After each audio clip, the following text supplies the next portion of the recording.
Hey everyone, welcome back to another video. If it's your first time here, my name is Michael Shu and welcome. Today we are talking about check ride failures and how that can affect your career as a pilot. Be sure to watch to the very end of this video as I'll be talking about my personal check ride failures. Before we dive into this video, if you guys aren't subscribed, I'd really appreciate it if you guys went down, smash the subscribe button, and don't forget to leave a thumbs up. It's just one click and it would really help me out a ton. Without further ado, let's dive into this video. First thing we all gotta know is that check ride failures isn't the end of the world. A lot of people have them, I have them myself, but it's okay. But when you do have a check ride failure, there are two things you need to take away from that. And this is very important, so listen closely. Number one is know why it happened. Why did you fail? And number two is what did you learn from that check ride failure and how that has made you a better and safer pilot. When you go for an interview, they're gonna ask you how many check ride failures you had. And number one, you wanna be honest. Just tell them how many you have. Don't lie. Don't make anything up. And number two is own up to it. Take responsibility for that failure. Don't blame, oh, the DPE wasn't fair or the airplane or something. Own up to your mistakes. People want to see that you can fail and own up to it. No one likes someone that always pushes the blame and can't take responsibility for their own mistakes. So when they do ask you that, like I said, number one, be honest. Number two, own up to it. And then talk about why you failed and what you learned from it. So those are the things that you need to take away from every check ride failure you have. There are some big red flags for check ride failures that you want to try and avoid. Number one is having multiple check ride failures on the same rating. If they see you have 2 or 3 check ride failures on instrument and commercial, then that tells them he's probably not learning from his mistakes. Why does he have multiple failures on the same rating? And then again on the next rating, why does he have multiple failures? And that will tell them, if I put money and invest in this candidate to learn how to fly an airliner, is he gonna be a good candidate? Will he give up midway through? Will he be able to take responsibility for his own mistakes? Can he recover from his own mistakes if he has a bad day in training? Can he bounce back the next day and learn from his mistakes? These are things that hiring managers are looking for. They want to see pilots that are resilient, that are able to get back up from a bad day. Pilots that are able to own up to their own mistakes and continue on and learn from their own mistakes. So that's one big red flag, is having multiple check ride failures on the same rating. If you guys can, try to avoid it, but I know sometimes when you go for a recheck, sometimes you're even more nervous than the first check ride. If you already have a check ride failure on that specific rating, go over with your instructor and make sure you can pass the next time. Because having more than one check ride failure on the same rating is a red flag.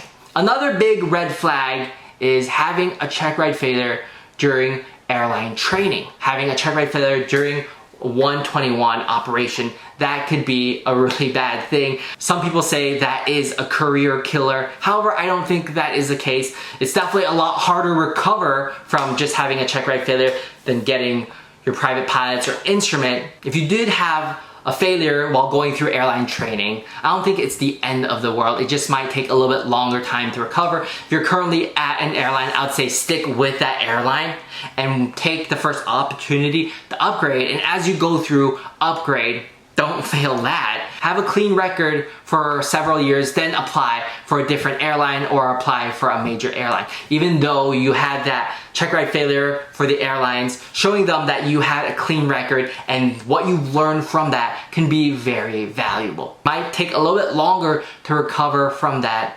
Showing them that you have upgraded and haven't had any failures or incidences since could be a good sign. So those are the two red flags while talking about check ride failures. Number one is having multiple check ride failures on the same rating. Number two is having a check ride failure while going through airline training. So let's talk about my own personal experience with check ride failures. Yes, I'm not perfect. I also have Checkride failures. In fact, I have 2 Checkride failures. The first one was on my instrument rating. Long story short is me and the DPE, we briefed what approaches we were gonna do.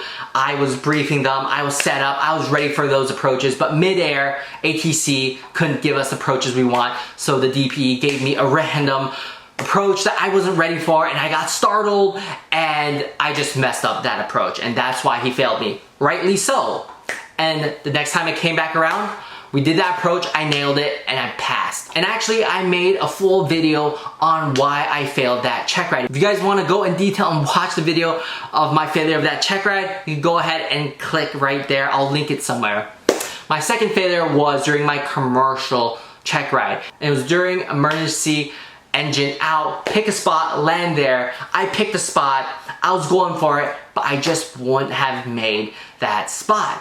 And that's why I was failed for that Checkride, and rightly so. And from that failures, I learned from the first instrument Checkride, if you're not ready for an approach, don't force it. Ask for delayed vectors. Ask for holding. Ask for time. You can create time in the air. From that Checkride, I learned all those things. And from my commercial Checkride where I failed, I learned is, if you have an engine out, pick a point, pick an airport, pick a safe place to land, never take that spot out of your eyes. Do whatever you can to make a safe landing there. So that is all the things I've learned during my Checkride failures. And look at me now, I'm flying for a regional airline. They still hired me despite having those Checkride failures. And like I said, during any pilot interview, they will 100% ask you how many Checkride failures you have. Number 1, be honest. Number 2, own up to all the mistakes that you have. Don't blame anyone else. Own up to it. They want to see that. Number 3, tell them why it happened. Number 4, tell them what you learned from it and how that has made you a better pilot. That's gonna be it for this video. Nice and quick video on Checkride failures, as someone has previously asked me in the comments. If you guys have any other questions about anything aviation related, leave it down in the comments below. I'd love to make a video on it. If you guys aren't subscribed, go ahead, smash the subscribe button, leave a thumbs up. Like I said, it's 1 click and it would really help me out a ton. And go ahead in the comments, let me know how many Checkride failures you have and how you have overcome them and where you are at now in your aviation journey.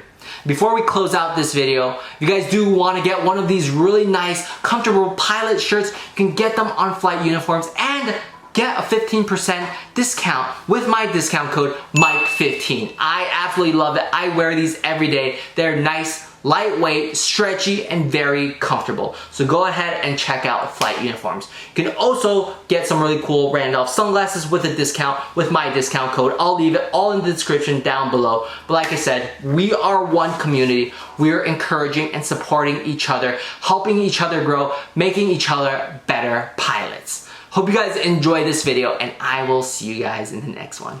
Peace. Pilots.